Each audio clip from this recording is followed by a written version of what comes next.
The evening mist curled like ghostly fingers through the cobbled streets of Edo, dampening the edges of the young samurai's black hakama, and clinging to his skin with a chill that seeped deeper than the cold. Before him loomed the castle gates, their ancient wood striated with time. The iron reinforcements rusted just enough to whisper of centuries past. He exhaled slowly, watching his breath mingle with the fog one, like the first stroke of a brush on parchment, too, like the pause between heartbeats in battle. The air carried the clean, grassy bite of rain-steeped tatami from nearby tea-houses, mingling with the distant, earthy tang of pine from the mountains beyond the city. Somewhere, a shopkeeper's geta clattered against stone, rhythmic as a metronome, then faded into silence. His fingers twitched at his side, not quite reaching for the katana at his hip, but not quite still, either. The sword's presence was a weight both comforting and suffocating. Its lacquered saya smooth under his touch, yet the blade within felt heavier today, as if infused with the unvoiced expectations of his ancestors. A samurai's worth is measured by his steel, his father had intoned, kneeling on sunlit tatami the day he'd gifted him the weapon. But the memory was edged with frost. The old man's trembling hands, the tea gone bitter between them, the way the light had caught the grains of dust, swirling, always swirling like the unresolved tension between duty and desire. Now the castle's shadow stretched toward him, its gates slightly ajar, as if testing his resolve. He inhaled again, this time catching the faintest hint of green tea from within, steam curling like the mist around him, bitter and bright. The scent dragged forth another memory. His master's voice, low and steady during pre-dawn meditation. The sword is a tool of the body, but mastery is a whisper of the soul. The paradox had haunted him. How could a warrior find peace in violence? How could devotion to the gods of war harmonize with the quietude of the shrine's bell? Above him, a lone crow cried, its wings slicing through the twilight, and for a breath, the samurai stilled. The mist parted just enough to reveal a single cherry blossom petal, carried on the wind from some unseen tree. Its pale, pink a fleeting stain against the monochrome world. It settled on the gate's iron clamp, quivering alive, then gone, like the space between a decision made and acted upon. He stepped forward. The wood groaned beneath his sandals, the sound echoing like the creak of a bridge across the Sanzu River, that mythical divide between the living and the dead. His pulse thrummed, not with fear, but with the eerie clarity of standing at the threshold of something older than himself. Beyond these gates lay answers, or perhaps only deeper questions. The thought coiled in his chest, taut as a bowstring, but then so too did the memory of his master's final lesson. Even the sharpest blade cannot cut water. Sometimes, to hold is to release. The wind shifted, carrying away the mist and with it, the last of his hesitation. He crossed into the castle's embrace, the scent of aged wood and cold stone wrapping around him. the echoes of his footsteps merging with the whispers of those who'd walked this path before. Somewhere deep within, a solitary candle flickered, its light bending but unbroken. The young samurai knelt upon the tatami, the fresh, grassy scent of woven reeds mingling with the faint bitterness of green tea steaming beside him.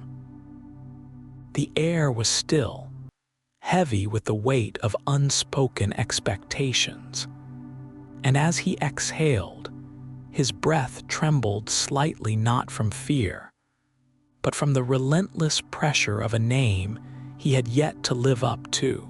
His fingers traced the smooth, lacquered wood of the sword rack, the worn silk of his hakama whispering against the floor like the ghosts of ancestors who watched, judging.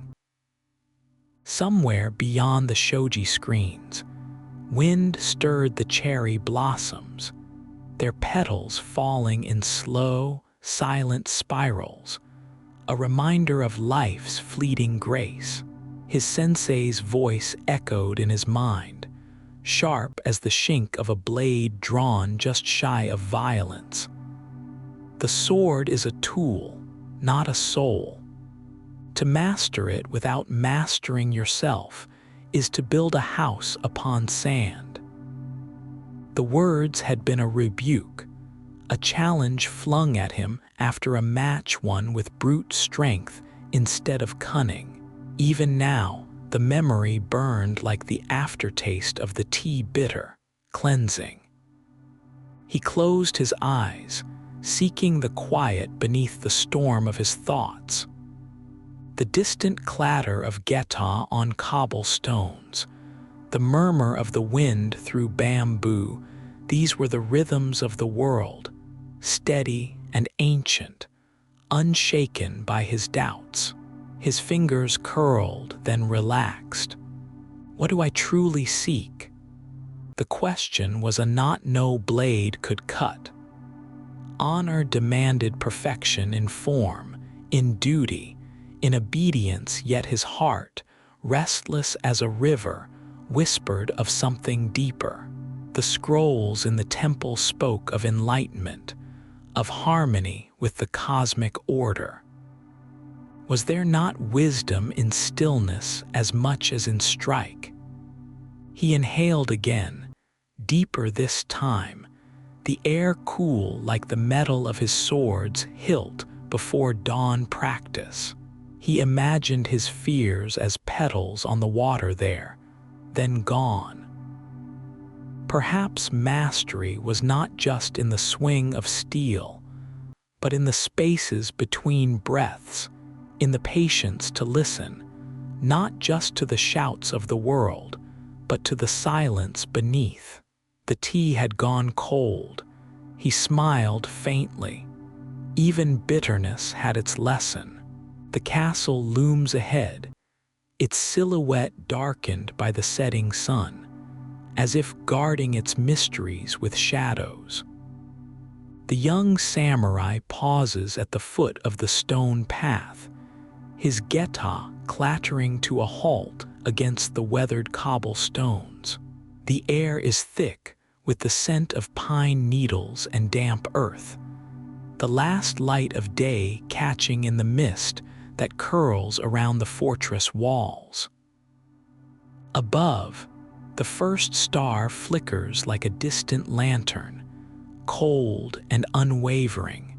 He exhales, slow and deliberate, feeling the weight of his katana at his hip, its polished saya smooth beneath his fingertips.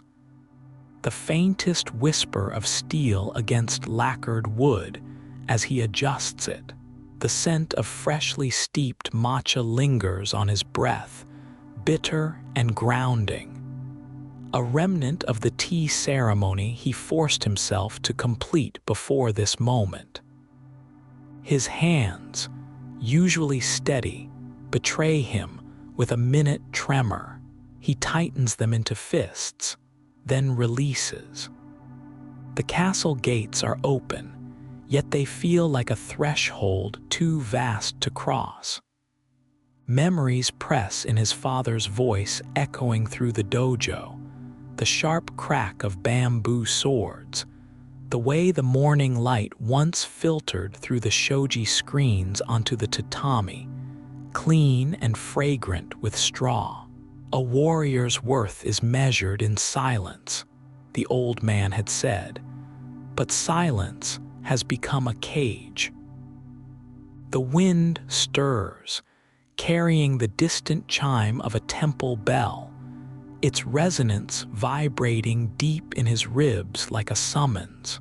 He thinks of the monks on the mountain, their hands folded in zazen, their faces serene as still water. What would they see in him, now a man torn between the razor's edge of duty and the quiet, insistent pull of his own heart? The path ahead is shadowed, but the moon rises, silvering the edges of the stones, and for a fleeting moment, the crickets cease their chorus.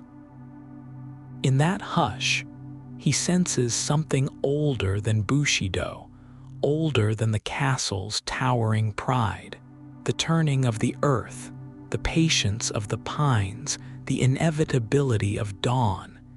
He steps forward. The shadows swallow him whole. The young samurai knelt upon the sun-warmed tatami, the clean scent of straw and green tea settling around him like a faded memory.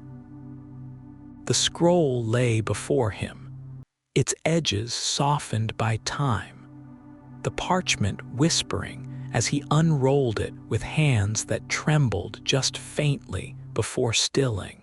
The ink was faded but sure, strokes deliberate as mountain paths, speaking of a ritual unremembered by the dojo's current masters, but penned by a hand long since returned to dust.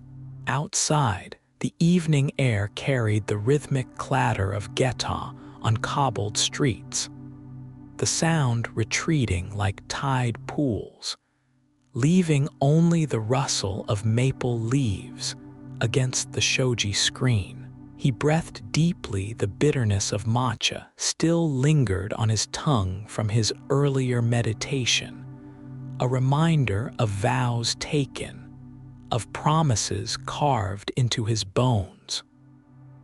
The silence here was different from the battlefield's hush before the first strike.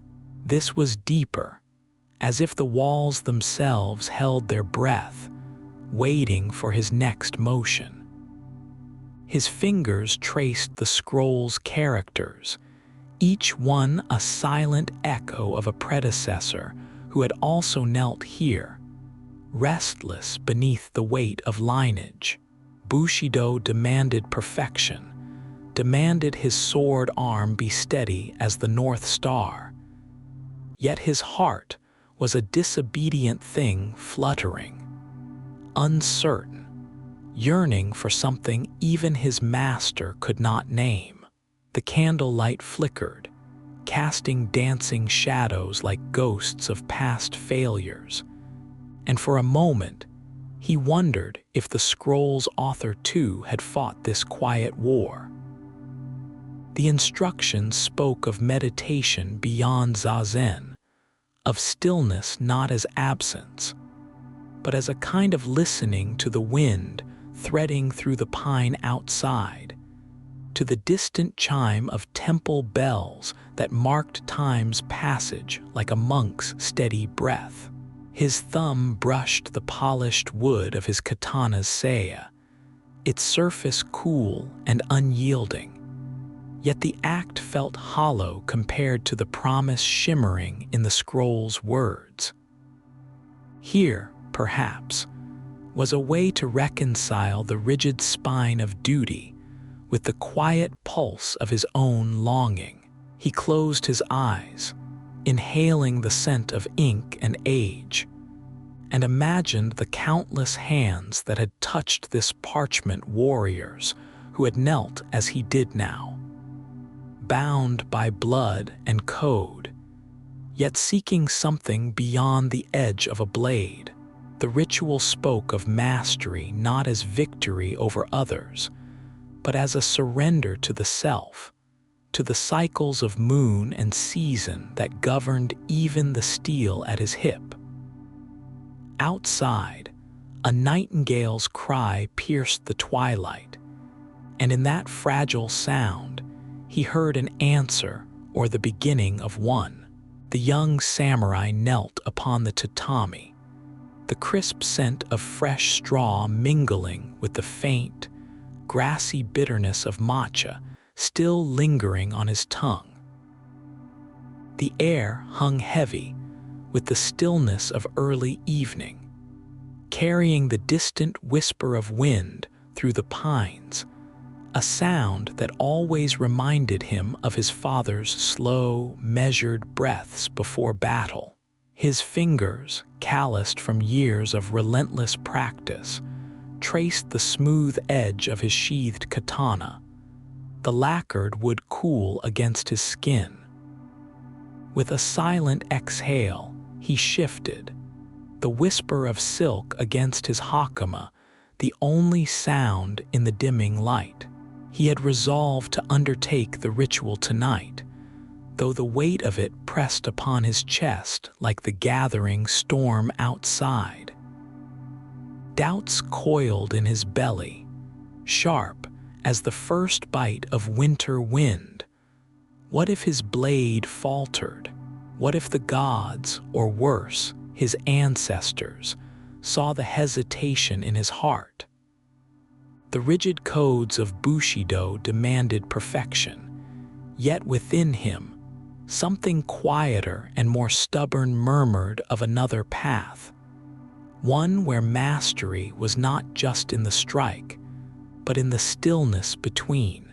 The flicker of the candle cast trembling shadows across the scroll of his lineage, illuminating names inked in solemn strokes, men who had lived and died by the sword. Could he honor them without losing himself? For a breath, he closed his eyes, feeling the rise and fall of his chest, imagining his fears dissolving like morning mist over the training grounds. Outside, the rhythmic clatter of geta on cobbled streets faded as the village settled into dusk. Inside, the moment stretched, thin and fragile as the last autumn leaf clinging to a branch. Then, with a motion as deliberate as the turning of the seasons, he reached for the ceremonial cup, the porcelain warm from the tea within. To drink was to commit. The liquid burned bitter on his tongue, a taste like resolve, like surrender.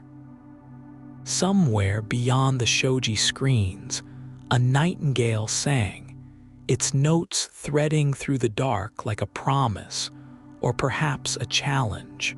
The blade, the tea, the silence, they were all part of the same dance, one that had begun centuries before him and would continue long after. Tonight, he would step into that current, not as a warrior alone, but as a man seeking the quiet center where discipline and longing might finally meet. The first night in the unfamiliar stillness of the dojo, the young samurai knelt upon the tatami mats. The scent of freshly woven reeds and the faint, earthy bitterness of powdered green tea lingering in the cool air. Outside, the whisper of autumn leaves brushed against the shoji screens, their dry rattle a counterpoint to the slow, deliberate rhythm of his breath. His fingers rested lightly on his thighs, the silk of his hakama smooth beneath them. Yet his palms betrayed him an almost imperceptible tremor, like the quiver of a bowstring after release. The katana at his side caught the dim glow of the single candle, its scabbard a black lacquer river, polished to mirror the night beyond the walls. He had drawn and sheathed it 100 times that evening, each motion a silent prayer for focus. But the blade's quiet hiss, as it left the saya, only echoed the unrest in his chest. The weight of his lineage pressed upon him like the heavy robes of his ancestors. His father's unyielding gaze, the scrolls of Bushido that spoke of honor as if it were a cage rather than a path. He closed his eyes, but behind his lids flashed the scorn of his peers, the dismissive tilt of a master's head when his stance had faltered proof. They whispered that blood alone did not make a warrior. A draft curled through the room, and the candle's flame swayed, casting long shadows that flickered like restless spirits along the walls. He inhaled deeply, the sting of incense seeping into his lungs sandalwood, burnt offerings to gods who seemed as distant as his own resolve. The tea beside him had gone cold, its ceramic cup rough where his thumb traced the rim.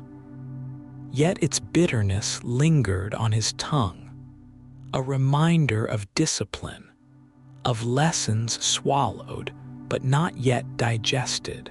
He had been taught that peace was found in the stillness between breaths, in the moment before the strike.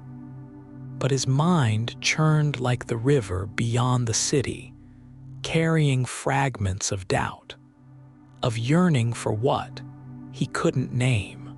Was it pride he sought, or something softer, something beneath the calluses of his grip? The old poems spoke of cherry blossoms, of transience, but his hands knew only the unyielding hilt of a sword. A moth brushed against the lantern, its wings a frantic pulse against the paper. And for the first time that night, his breath hitched not in irritation, but in recognition. How long had he, too, battered himself against the unspoken expectations of his name? The moon climbed higher, its light bleeding through the screens in pale bands, washing over the calligraphy scroll that hung above the tokonoma. Satori awakening. The characters seemed to shift in the dimness, ink strokes merging into the suggestion of a path, a thread woven through the chaos. His shoulders lowered, tension unraveling like the frayed edge of his obi.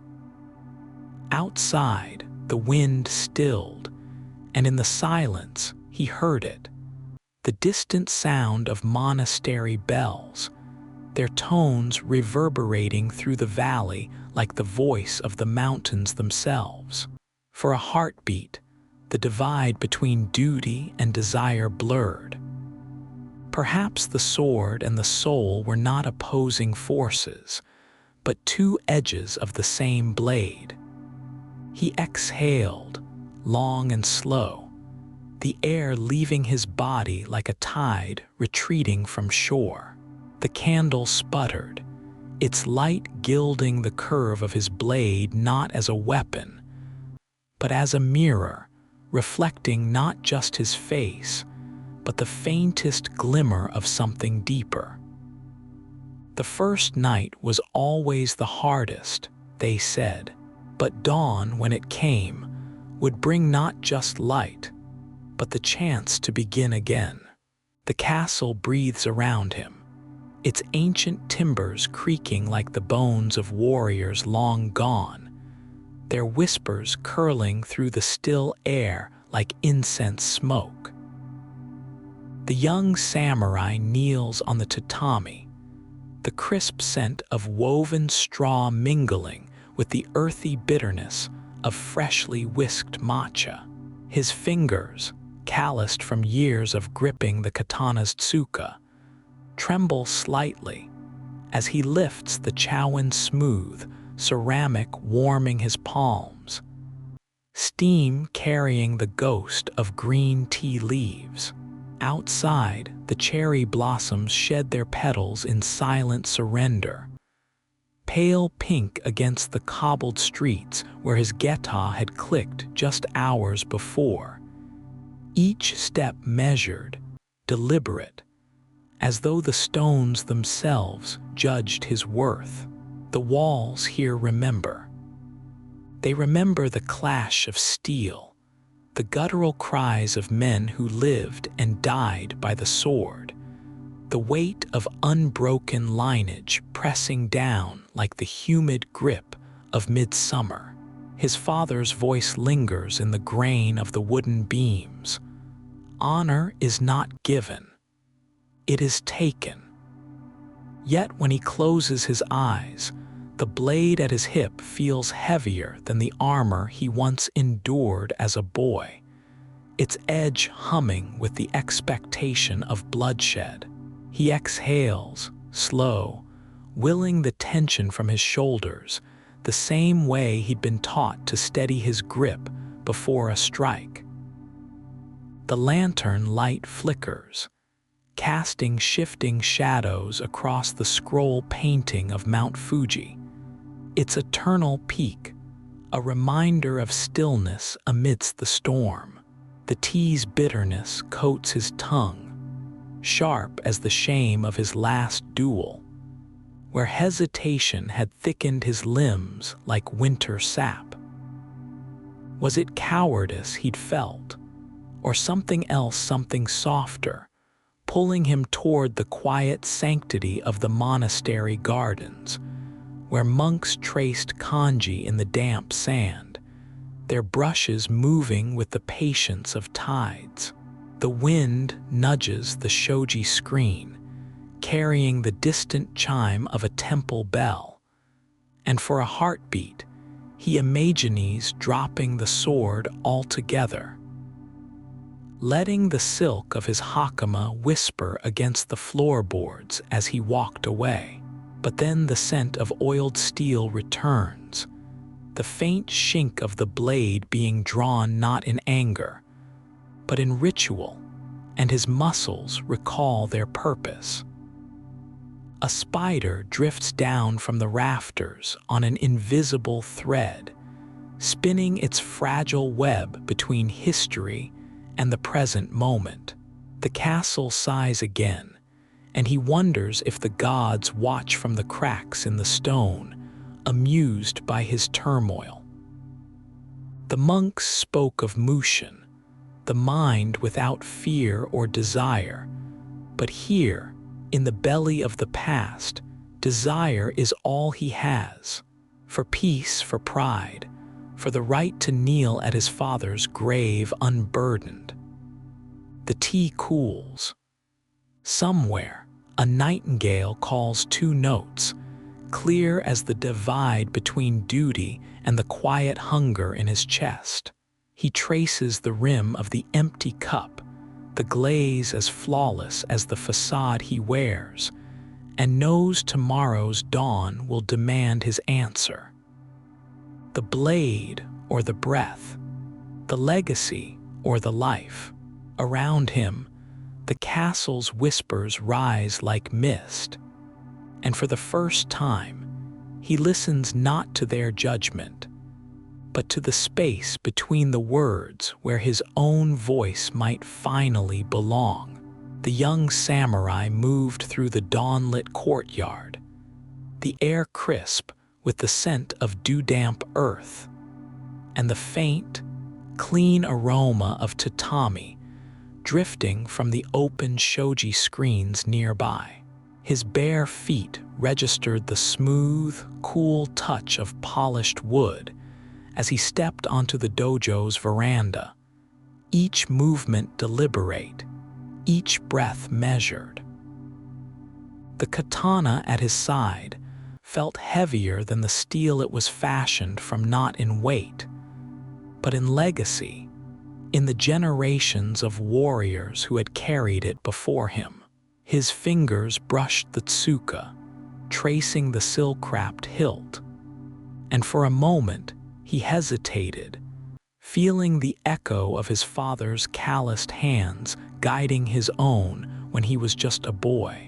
The blade whispered free from its scabbard with a sharp, silken sound, barely audible, yet it carried the weight of 1,000 unspoken expectations. He exhaled slowly, the rhythm of his breath aligning with the distant chime of a temple bell, its deep resonance spreading across the waking village like ripples on a pond. The first cut was never just a cut.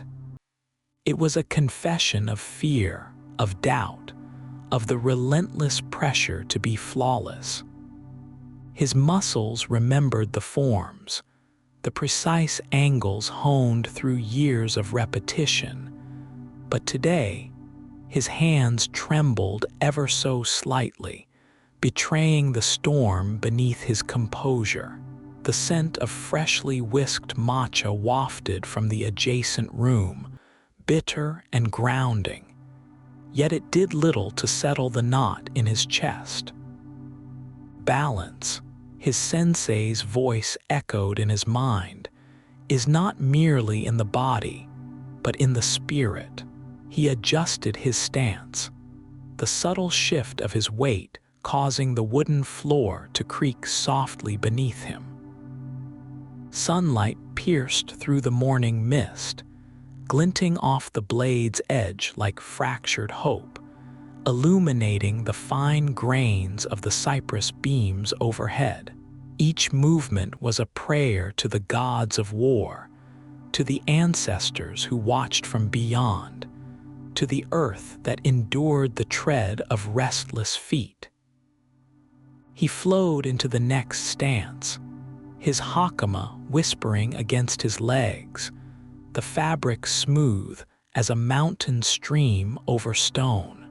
The world narrowed to the scrape of his tabi against the floorboards, the faint sting of sweat forming at his temples, the caress of a stray breeze carrying the scent of distant cherry blossoms fleeting, like the peace he sought. Memories flickered behind his eyelids. His father's stern gaze across the supper table, the way the lantern light had danced upon the lacquered armor displayed in their home, untouched, yet demanding reverence. A samurai does not question, the old man had said. He serves. But in the stillness between strikes, he heard another voice, his own, quiet but insistent, whispering of things unseen, of poetry recited under the moon, of the way the koi circled in the temple pond, endless and purposeless and beautiful. His blade stilled midair, and for a heartbeat, he hung between duty and desire. The monastery bells tolled again, deeper now, as if the earth itself were breathing. Somewhere beyond the courtyard walls, a vendor's geta clattered against cobblestones, the rhythm uneven, human. He let his shoulders drop infinitesimally, the tension unwinding like a coiled thread. The katana's kiss against the scabbard as he sheathed it was softer this time, a surrender to the moment rather than a victory over it. The tea had cooled by now, its bitterness sharper on his tongue, but he drank it anyway, feeling the heat seep into his palms through the fired clay cup. The morning stretched before him long, uncertain, ripe with the promise of stillness, if only he could quiet the noise within. The blade was his birthright, but the silence, The silence might yet be his own. The young samurai knelt on the tatami mat, the sharp, grassy scent of freshly whisked matcha curling in the air as steam rose from the chowan in his hands. The castle's ancient wooden floors groaned under the weight of centuries, their polished smoothness cool beneath his knees, reminding him of the river stones he once skipped as a boy before the weight of his father's name settled on his shoulders. The faintest tremor betrayed his grip on the cup. The bitter tea, untouched, rippled like the unease in his chest. Outside, the whisper of cherry blossoms brushed against the shoji screen, their petals drifting like fragments of unspoken regrets. Then there, a breath, not his own. The air grew heavy, thick with the scent of damp ink and old parchment. A silhouette coalesced in the dim lamplight, its edges blurred as if woven from mist and memory. The ghostly figure stood with the stillness of a statue, his kimono the hue of midnight, embroidered with faded cranes that seemed to shift as though alive. The young samurai's hand twitched toward his katana, but discipline anchored him. The blade's draw would be a single, silent motion, yet something in the figure's gaze, ancient and knowing, stayed him. A sword is only as steady as the mind that wields it, the specter murmured, voice like wind through bamboo. But tell me which is harder to master, the edge that kills, or the hand that chooses not to strike. The question hung between them, the castle itself seeming to lean closer, its wooden beams groaning under the weight of history. The samurai hesitated. Bushido demanded certainty, demanded steel and resolve, yet his heart, like the petals outside, trembled in unseen currents. He remembered his father's iron gaze, the unyielding drills until his palms bled, the way the village elders spoke of his lineage like a challenge he would never meet. But he also remembered the quiet mornings by the temple pond, where koi stirred the water in slow, deliberate circles, and for a breath, he had felt no weight at all. The ghost smiled, thin as a crescent moon.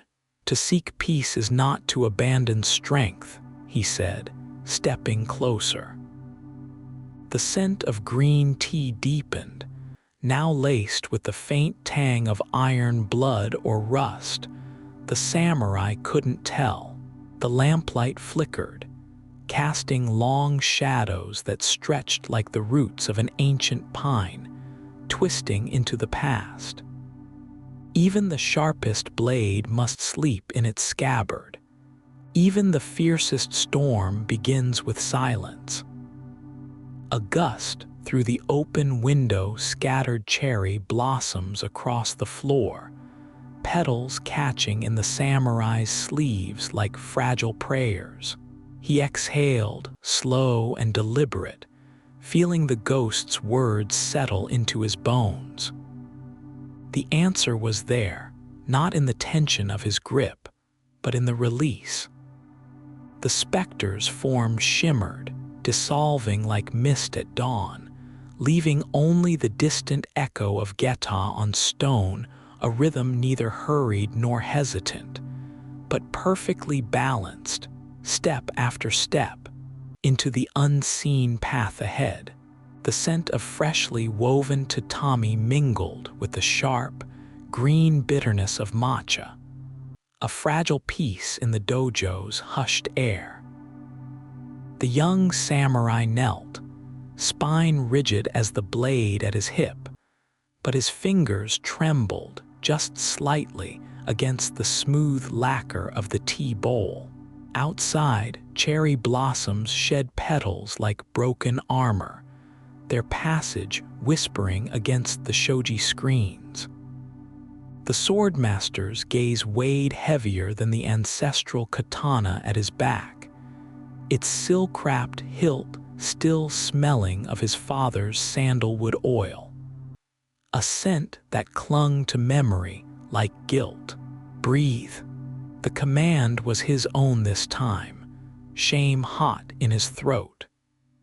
His first test, a simple kata, fluid as river over stone, had ended in staggered steps, his elbow jutting too wide, the tip of his blade sagging like a willow in storm. The swordmaster's silence had been worse than a blow. Now, even the shick of his sleeve brushing the tatami sounded like failure. He reached for the tea, but the bowl's curve mocked him, too much like the moon he'd been told to reflect calm, whole, untroubled by the clouds of doubt that now choked him. The liquid rippled as his breath hitched. Was this how the gods saw him? A boy playing at honor, his discipline as thin as the steam curling toward the ceiling. Somewhere beyond the walls, a temple bell tolled, slow as a heartbeat. Its voice carried the weight of generations, of men who'd knelt on these same mats and found answers in the silence. But his pulse roared in his ears, a discordant echo of the cicadas outside, their song relentless as the expectations that dogged him. The swordmaster shifted, and a slant of afternoon light caught the dust motes swirling between them, fleeting, insubstantial, like right action if not anchored in stillness. His father's ghost seemed to lean closer, the phantom press of a hand on his shoulder. The blade is but a mirror. The old words coiled around him, tighter than his obi. He closed his eyes. Beneath the bitterness of tea and sweat, the faintest hint of incense lingered. Chiara wood, burnt in the dawn hours for clarity. The threads of his thoughts unraveled, frayed by the memory of his little sister laughing as she wove flower crowns by the stream, untouched by duty's grip. The tang of iron returned as his teeth found his lip. Focus. His next exhale misted the bowl's surface, erasing his fractured reflection. For a breath, the dojo ceased to exist. There was only the distant tonk of a wooden mallet shaping cedar, the brush of fabric as the swordmaster rose patient, as the seasons, and the unspoken truth hanging between them. Mastery was not in the sword's arc, but in the quiet that followed its swing. The young samurai knelt upon the tatami, the crisp scent of fresh straw mingling with the faint, earthy aroma of whisked matcha. The room was hushed, save for the distant call of a night heron and the whisper of his own breath, steady but uneven, as if his lungs resisted the calm he sought. His fingers brushed the smooth, lacquered wood of his sheathed katana, cool to the touch, yet heavy with expectation. The blade had been his father's, and his father's before him, its edge flawless, its history a chain of unbroken duty. Yet now, as he set it aside, the act felt like shedding armor rather than abandoning honor.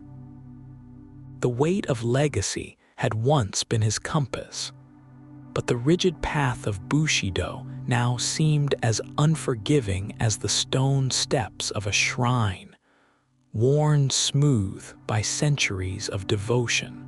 He closed his eyes, but behind his lids flickered memories.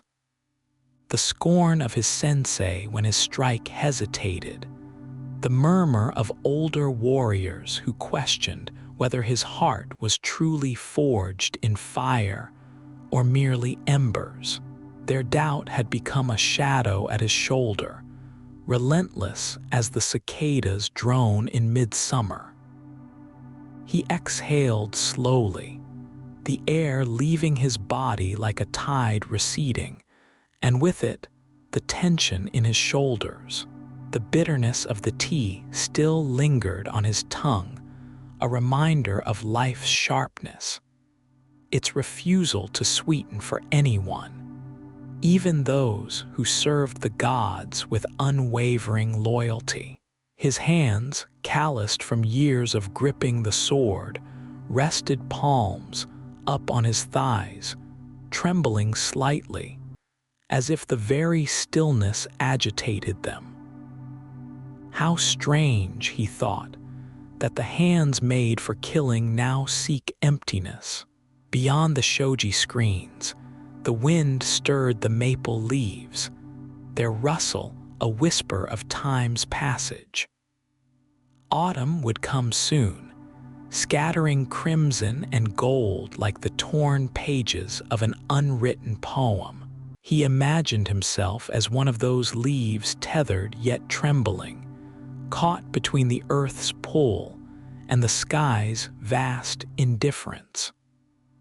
A single drop of sweat traced a path down his temple, though the air was cool. His breath hitched, then deepened as he centered himself again. The meditation was no longer a ritual, but a reckoning. Each flawed thought, each moment of hesitation in battle, each pang of longing for something unnamed, they rose like smoke, and he let them come. Tonight he did not flinch from them.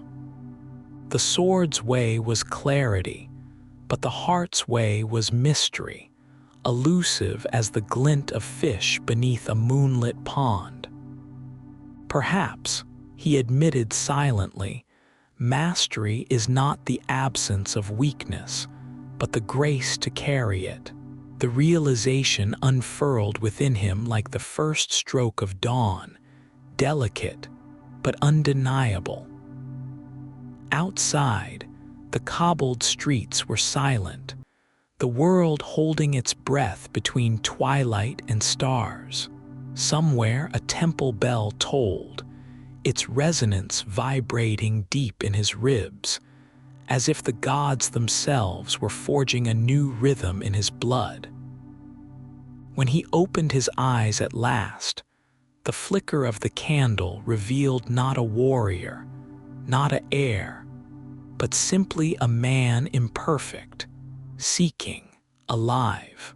The katana lay beside him, still as a sleeping fox. For the first time, he did not reach for it. The dream came like a soft whisper through silk, screens a vision of still water gleaming in the moonlit depths of the castle's forgotten halls.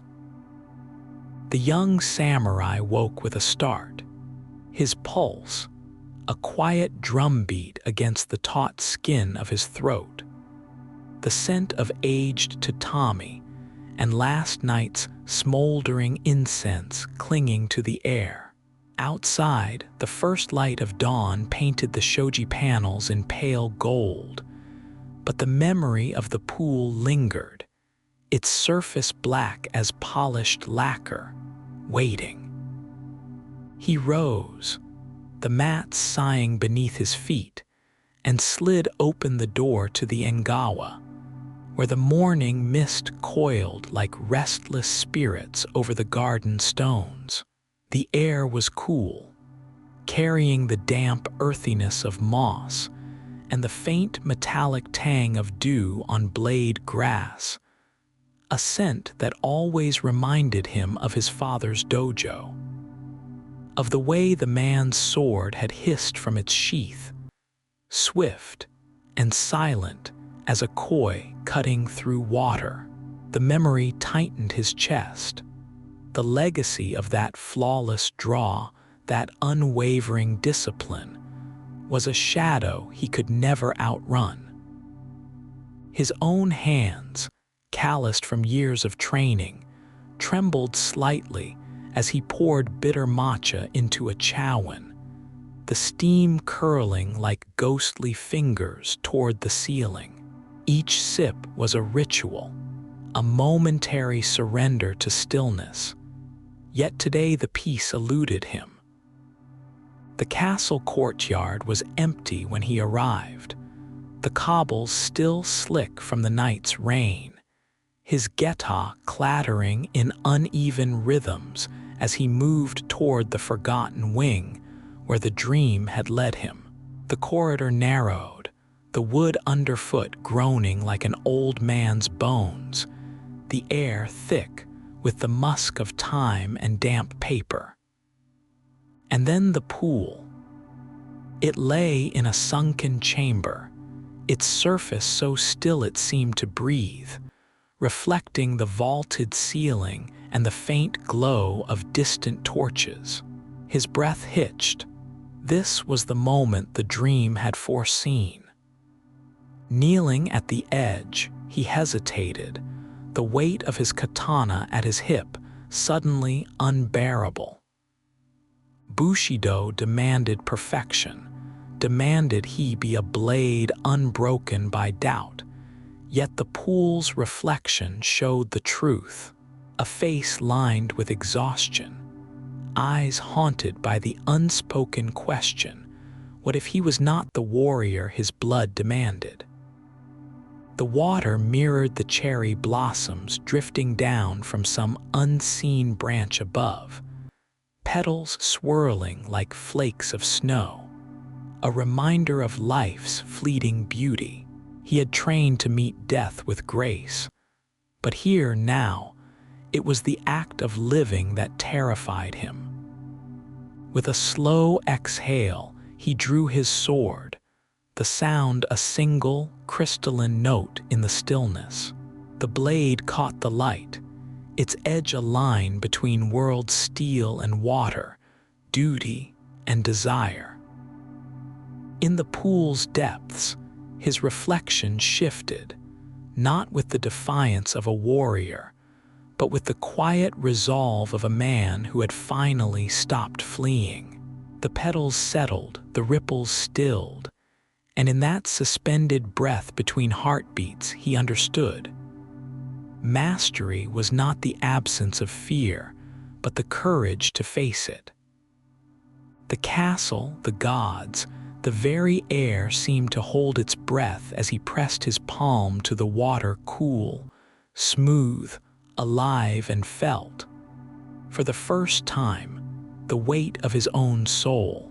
On the third night, beneath a sky veiled by thin clouds that scattered the moonlight like rice paper, the young samurai stepped silently into the depths of the castle, his geta clattering softly against the cobbled pathways before he paused to remove them.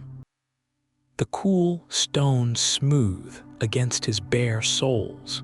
The air carried the faint, woody scent of old cedar beams and the lingering trace of incense sandalwood and myrrh from the evening's prayers. Lanterns lined the corridor like muted fireflies, their warm glow flickering against the polished wooden floors, casting long, trembling shadows that seemed to echo the uncertainty coiled in his chest. His hand rested lightly on the hilt of his katana, not yet gripping it, but feeling the textured silk of the wrapping beneath his fingertips, the way it whispered against his calloused skin, as if reminding him of its presence. Somewhere in the darkness, a lone cricket chirped, its rhythmic song merging with the distant rustle of leaves beyond the castle walls, a fragile harmony that made the silence feel deeper, heavier. His breath steadied as he moved forward, each step deliberate, attuned to the shift of his weight, the slight catch in his pulse when a board creaked beneath him. He had walked this path many times in daylight, but tonight the castle seemed altered, its familiar contours softened by shadow, its history pressing against him like the weight of his father's armor, stored somewhere in these halls, unworn for years but never forgotten. The scent of fresh matcha lingered in the air from his earlier ritual, the bitterness still on his tongue, a reminder of the austerity his teacher had preached. A blade must be sharp, but the mind must be sharper. Yet, as he turned a corner, the glow of a single lantern illuminated a scroll unfurled slightly by the night breeze, its painted cherry blossoms trembling as if stirred by an unseen hand. He stopped, arrested by the sight, their fleeting beauty, a silent rebuke to the rigid codes he carried, the way they bloomed and fell without apology, without regret. For a moment, his fingers flexed, a tremor running through them not from fear, but from the pull of something unnameable, the whisper in his chest that had haunted him since his first duel. What if the sword is not enough? He exhaled, slow and controlled, and the lantern light dimmed slightly, as though the flame itself were breathing with him. The castle walls, sturdy and immutable, had stood for generations, yet the wind still found its way through the cracks. His ancestors had forged their names in blood and steel, but he could still hear his mother's voice, softer than the scrape of a blade being sheathed. A warrior's strength is not only in his arm. A distant owl's cry split the night, and he tilted his head, listening not to the sound, but to the quiet that followed, the space between where the past and the future blurred. His thumb brushed the tsuba of his sword, the metal cool, unyielding, yet warmed by his touch. The act felt like a question. Ahead, the corridor opened into the castle's innermost garden, where dew-kissed moss glittered under the haze of moonlight. There, in the center, stood the ancient stone lantern, its flame steady despite the breeze, its light washing over the stillness of the koi pond, the fish beneath the surface moving like slow, silent shadows. He knelt, letting his fingertips graze the water's surface, the chill sinking into his skin, and for the first time in days, his shoulders eased. The rituals, the codes, the endless striving, they were not chains. They were the riverbank, and this, the quiet, the breath, the ripple of water against his hand was the current. Somewhere beyond the walls, a temple bell tolled, its resonance trembling in the air like a sigh. The night deepened. He stayed there, motionless, until the first hints of dawn tinged the sky, and the flame in the lantern guttered out, leaving only the memory of its glow. The courtyard lay hushed beneath the silvered light of dawn, the air cool against the young samurai's skin as he knelt beside the still pool. Its surface was flawless, a mirror of polished steel reflecting the faint blush of morning sky, so perfect it seemed unreal, like the edge of his unsheathed katana, sharp enough to cleave the world between truth and illusion. The scent of dew-damp moss clung to the stone rim, mingling with the faint, clean aroma of freshly woven tatami from the nearby dojo, where his father's ghost lingered in every disciplined strike of the wooden practice swords. He exhaled slowly, watching his breath ripple the water's surface, distorting his reflection for just a moment before stillness reclaimed it. The quiet was heavy here, broken only by the distant cry of a lone crane and the whisper of maple leaves brushing against one another like the robes of restless spirits. His fingers flexed against his thigh, calloused and worn from years of grip and repetition. Yet today they trembled not from fatigue, but from the weight of the unspoken. Bushido demanded perfection. His lineage demanded nothing less. Yet the deeper he looked into the pool, the more he saw not the warrior he was meant to become, but the boy who once knelt here beside his grandfather, listening not to the lessons of the blade, but to the old man's murmurs of the monks on Mount Koya, their voices carried on the wind like prayers. The memory was bittersweet, a stolen fragment of peace in a life measured by the swing of a sword. A dragonfly skimmed the water's surface, its wings a shimmering blur as it danced between reality and reflection.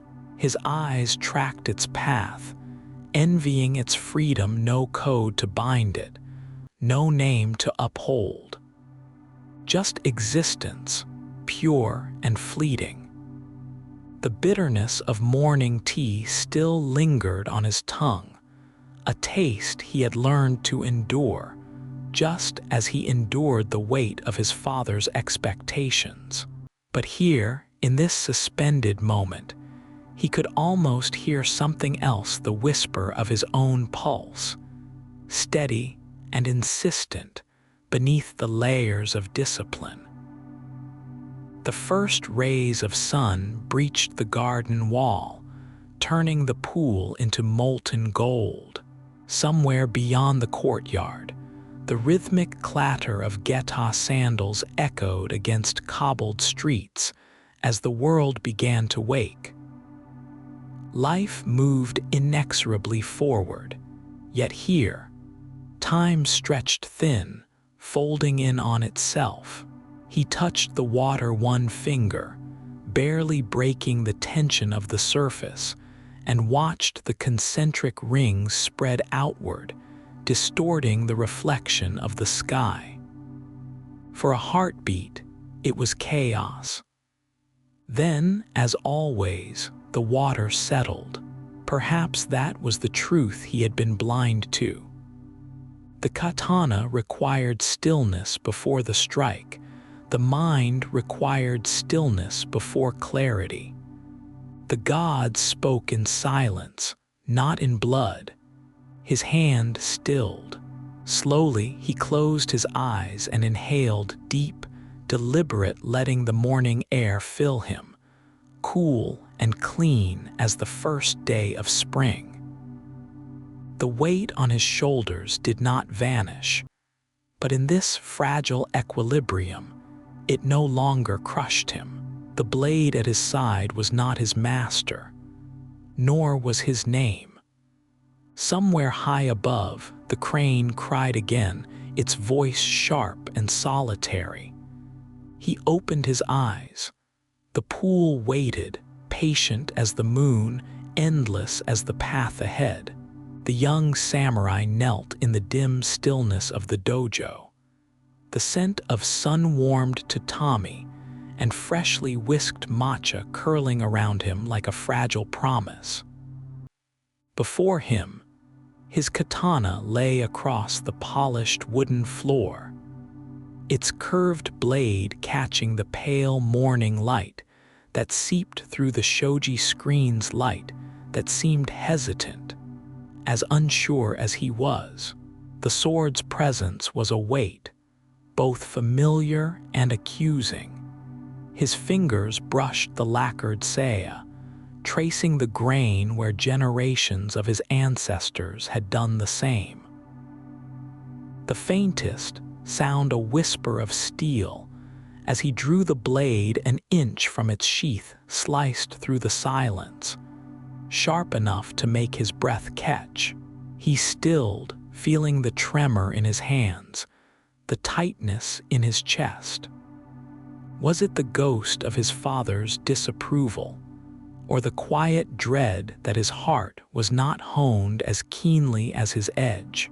The reflection in the blade wavered, showing not the unshakable warrior Bushido demanded, but a man adrift. Eyes shadowed by sleepless nights, mouth set against unshed words. Outside, the rhythmic clatter of geta on cobblestones echoed, like a mocking pulse life, moving on while he remained paralyzed by duty. The bitterness of the tea lingered on his tongue, a reminder of rituals performed without reverence, of motions mastered but meaning lost. He closed his eyes, seeking the quietude that meditation promised, but the past crowded in. The sting of his master's bamboo rod across his shoulders for hesitation, the suffocating silk of his formal kamishimo as he knelt before lords who measured his worth in bloodline, not blood. Yet beneath it all ran a deeper current, a yearning as insistent as the wind through the pines outside.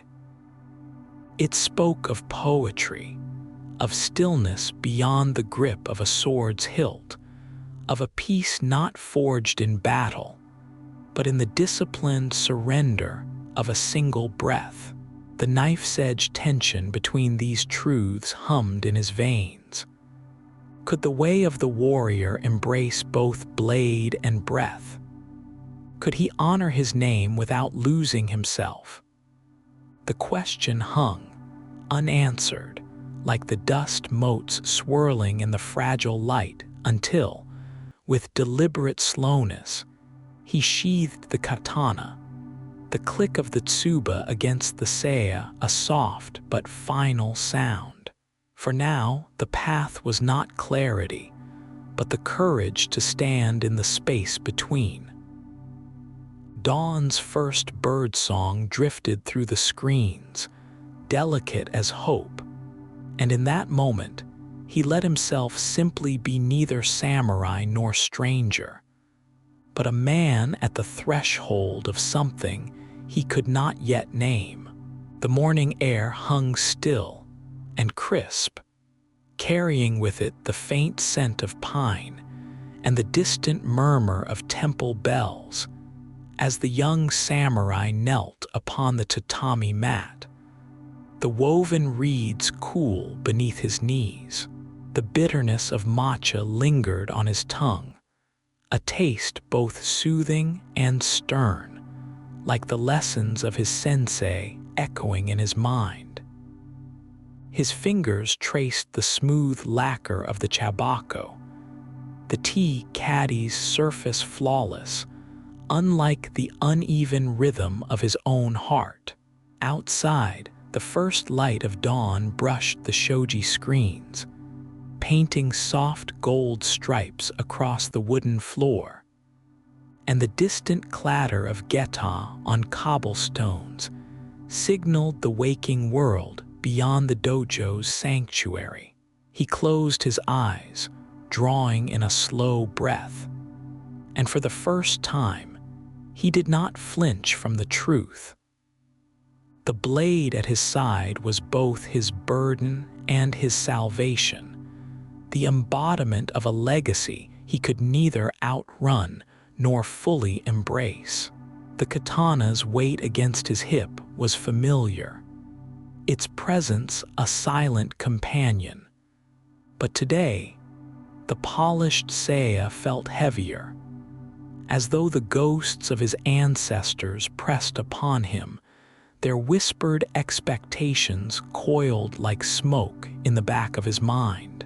He had trained since childhood, his hands calloused from countless strikes, his muscles honed to precision.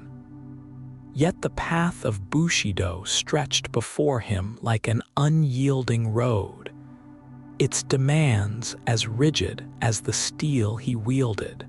The dojo's stillness was broken only by the faint creak of wood as he shifted, his thumb brushing the tsuba. The guard's intricate carvings, a reminder of generations before him who had balanced duty and desire. A tremor ran through his fingers, not from fear, but from the weight of realization.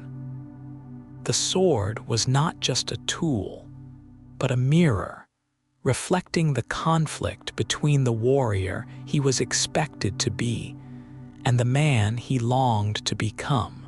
The scent of freshly ground ink drifted from the low table where his journal lay open, its pages filled with desperate strokes, each character a plea for clarity. He remembered his father's voice, stern as winter wind. A samurai does not question, he serves. Yet in the quiet hours before dawn, when the world was soft and unjudging, he had dared to wonder if there was more to mastery than the swing of a blade. The rustle of silk against his skin as he adjusted his hakama was the only sound in the room, the fabric whispering like the doubts he could no longer ignore. Outside, a single leaf detached from the maple in the courtyard, spinning lazily to the ground, a fleeting moment of surrender to an unseen breeze. He exhaled, watching the steam of his breath mingle with the morning chill, and in that release, something unraveled within him. The truth was this: he was afraid not of battle, but of the hollowness that came with blind obedience, the gnawing void no amount of skill could fill. The tea's bitterness faded, replaced by a clarity as sharp as the edge of his katana. His sensei had spoken of mushin, the state of no mind, where thought and action became one. But it was here, in the stillness between breaths, that he glimpsed it, not in the absence of doubt, but in the acceptance of it. The sun climbed higher, its light now pooling around him like liquid warmth, and with it came the distant cry of a hawk, solitary and sure. It was a sound untethered, free to ride the currents, and for the first time he understood. The way of the sword was not a cage, but a path one he could walk without surrendering his soul. His hand stilled, the tremor gone. The blade at his side was no longer a weight, but a promise not just of duty, but of the peace that came from knowing his heart and carrying it forward, unflinching. The morning air carried the crisp scent of dew-kissed bamboo, threading through the open shoji screens as the young samurai knelt on the tatami, the woven reeds firm yet yielding beneath him. The faint, earthy aroma of freshly whisked matcha curled from the chowin cradled in his palms, its bitterness lingering on his tongue like the weight of his family name. A taste both familiar and burdensome. Outside, the rhythmic clatter of geta against cobblestones echoed the pulse of the waking city, a sound that usually set his teeth on edge, a reminder of the world's relentless march. But today, his breath came slow and measured, the rise and fall of his chest synced with the distant chant of monks, their voices weaving through the temple bell's resonant hum. The katana resting across his lap was cool against his fingertips, its polished saya smooth as river stone. And as his thumb brushed the tsuba, he felt not the usual coil of tension, but a quiet certainty, like the first light of dawn staining the horizon. Last night's meditation had unraveled something knotted in his chest. The way the incense smoke had spiraled upward, dissolving into nothingness, had mirrored the release of his doubt. Now, as he stepped into the dojo, the wooden floorboards sighed beneath his bare feet, and the blade whispered free from its sheath, a sound no louder than a moth's wing, yet sharp enough to split the stillness. His muscles remembered the forms, each motion flowing like water over rock, his body an extension of the sword, not its master. The usual tremor in his grip was absent. His hands were steady as the roots of the ancient pine outside, its branches swaying in time with his strikes. For the first time, the rigid codes of Bushido felt not like chains, but like the banks of a stream, guiding without confining. The ghosts of his ancestors whose portraits lined the alcove, their eyes seeming to follow him, no longer glared in judgment, but watched in silent kinship. As the final cut arced through the air, a shaft of sunlight pierced the gloom, glinting off the blade like a blessing, and he understood. Mastery was not in the force of his swing, but in the clarity of his spirit, as boundless and calm as the sky after rain. The weight of legacy had not lessened, but his shoulders had grown stronger, carrying it not as a burden, but as a part of himself, forged in the fire of discipline and tempered by the quiet yearning of his heart. The tea's bitterness, once a reminder of duty, now tasted simply of truth.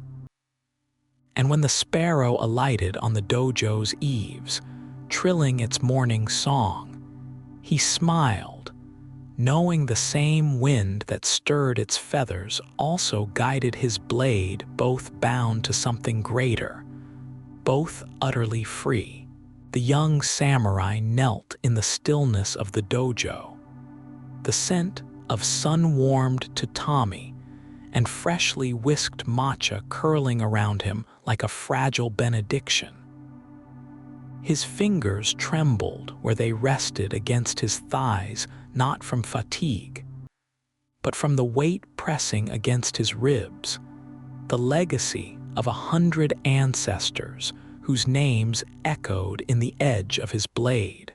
The air hummed with the memory of drawn steel, that whisper-thin, splitting sound that always left his blood singing and his heart hollow. Outside, the wind stirred the cherry blossoms, their petals drifting past the open shoji like snow, though their fleeting beauty brought him no comfort. He had mastered the kata, the perfect arcs of his sword praised by his peers, yet the silence between strokes gnawed at him. What good was a blade that could cleave a falling leaf if it could not cut through the doubt coiled around his spirit? The bitter tang of the tea lingered on his tongue, a mirror of the question he could not voice. Was the way truly in the steel, or in the space between breaths? His thumb traced the smooth lacquer of his scabbard, cool as river stone, familiar as his own skin, but the groove worn into the wood by generations of his kin felt less like an inheritance and more like a chain. As dusk bled into the room, stretching the shadows of the training dummies into gaunt, reaching figures, he closed his eyes and inhaled, slow and deliberate. The wind stilled. The world narrowed to the rise and fall of his ribs, the fragile equilibrium of his heartbeat. And then a presence. Not the creak of floorboards or the shift of cloth, but a change in the air itself, like the scent of rain before a storm. His spine straightened instinctively before he saw him. The spectral figure of his old master, standing where the last light pooled on the wooden floor. The man's face was as worn as the ancient oak outside the temple gates, his robes frayed at the hem like mist dissolving at dawn. For a heartbeat, their eyes met the master's gaze piercing as winter, seeing not the sword at his hip but the fissures in his discipline. Then, a nod, a bare tilt of the chin, yet it struck the younger man like a bell's toll, vibrating through muscle and bone. Approval, yes, but also something deeper, an acknowledgement of the conflict that had haunted him, the divide between duty and desire. The master's lips parted as if to speak, but instead, a single cherry blossom drifted through his form, and between one breath and the next, he was gone, dissolved into the twilight like incense smoke, returning to the gods. The samurai exhaled, his grip slackening. The lamp flickered, casting dancing shadows where the old man had stood, and in their erratic rhythm, he saw the impossibility of separating blade from breath, discipline from longing. The tea in his cup had gone cold. He reached for it anyway, the ceramic rough against his fingertips. And as the first star pierced the darkening sky, he wondered if mastery was not a destination, but the act of lifting the cup, again and again, even when the taste brought no comfort. The wind returned, carrying the distant chime of temple bells, and in their fading echoes, he thought he heard the river's endless song, the turn of seasons, the whisper of his own name unburdened at last of expectation. The samurai stepped through the castle gates as dawn bled across the sky, the cool morning air carrying the faint scent of damp earth and distant pine. His geta clattered softly against the cobblestones, each step deliberate, each breath measured, as if the rhythm of his movement could quiet the storm within. The night's doubts still clung to him like the clinging mist along the riverbanks, his father's stern gaze. The whispers of older warriors who dismissed him as unproven. The crushing weight of a name that demanded greatness. But here, in this fragile moment between darkness and light, there was a flicker of something new, the quiet certainty of purpose. The polished wood of his katana's saya brushed against his hip, smooth and familiar, its presence both a comfort and a reminder the blade was an extension of his soul. Yet its razor edge could not cut away the whispers of his heart. He paused, inhaling deeply, as the first golden rays touched the castle walls, and the tension in his shoulders eased just slightly. The scent of fresh tatami and bitter matcha from the morning ceremony still lingered in his memory. That sharp, cleansing bitterness mirroring the sting of discipline, of swallowing pride. In the distance, a lone bird called, its cry echoing like a question. He closed his eyes, feeling the warmth of the sun on his skin, the faint tremor in his fingers as they traced the grip of his sword, not in readiness for battle, but in reverence. The gods of old had walked these paths, had breathed this same crisp air, had balanced duty and desire just as he did now. And in that stillness, he found it, the whisper of peace beneath the weight of expectation, the understanding that mastery was not just in the swing of the blade, but in the quiet moments between breaths. The wind stirred, lifting the hem of his hayori like a sigh, and with it, the last embers of doubt drifted away. The road ahead was long, but for the first time, it felt like his own. The young samurai stepped into the pale light of dawn.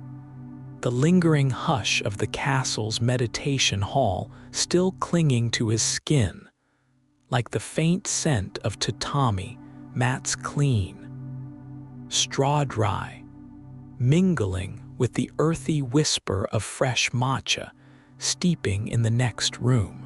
His tabi socks whispered against polished wooden floors as he paused at the threshold, the morning air cool as silk against his cheeks, carrying the distant tang of pine from the mountains.